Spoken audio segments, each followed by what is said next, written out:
Donc, si vous voulez enregistrer votre écran pour faire des vidéos à vos élèves, une des méthodes les plus faciles, c'est avec PowerPoint. Moi, j'aime bien cette méthode parce qu'on n'a pas besoin d'un autre programme sur une autre plateforme. Je vais vous envoyer une vidéo, là, il y a un programme sur Internet que vous pouvez utiliser également.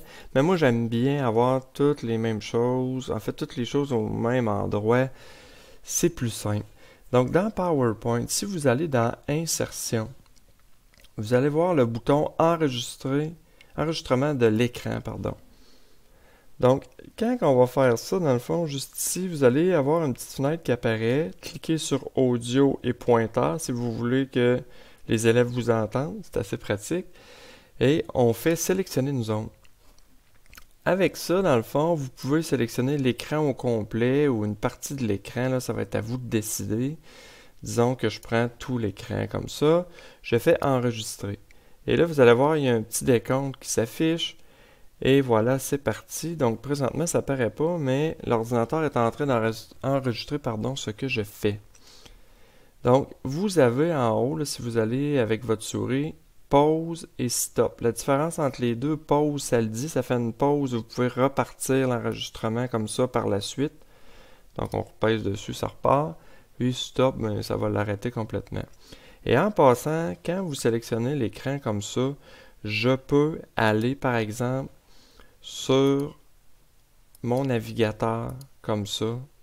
Et toutes les fenêtres comme ça que vous voyez défiler, ben, vont être enregistrées par PowerPoint. Donc, quand vous avez terminé d'expliquer, vous pouvez même aller sur une application. Par exemple, vous êtes en classe sur votre smart, vous écrivez, il enregistre tout, là.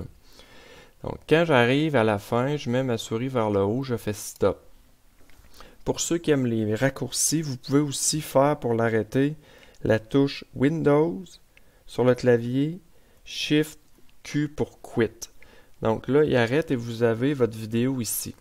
Vous pouvez cliquer dessus avec le bouton droit, et vous pouvez aller découper si jamais il y a quelque chose qui ne fait pas votre affaire. Et le truc ici pour le publier ailleurs, parce que dans PowerPoint, c'est pas vraiment utile pour ce qu'on veut. Il faut faire bouton droit, enregistrer l'élément multimédia. Et là, je vais l'appeler test 1, 2, 3, 4. OK. Et vous allez faire tout simplement enregistrer et votre vidéo va être prête sur OneDrive. Là, je l'avais fait un petit peu avant là, pour être sûr que ça fonctionne. Un coup qui est sur votre OneDrive, là, c'est important de le mettre à quelque part sur OneDrive. Pourquoi? C'est parce qu'après, vous n'avez même pas besoin de compte YouTube.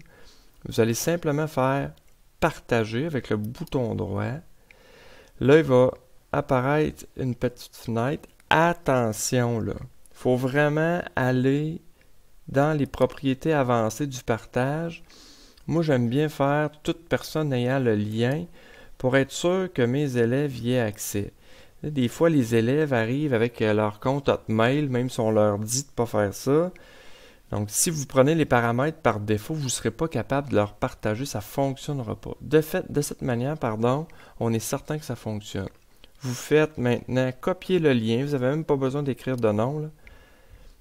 Et là, hop, je copie mon lien, je peux le fermer et par exemple, après ça, je m'en vais dans mon équipe Teams, ici, et je peux coller tout simplement le lien et je l'envoie à mes élèves.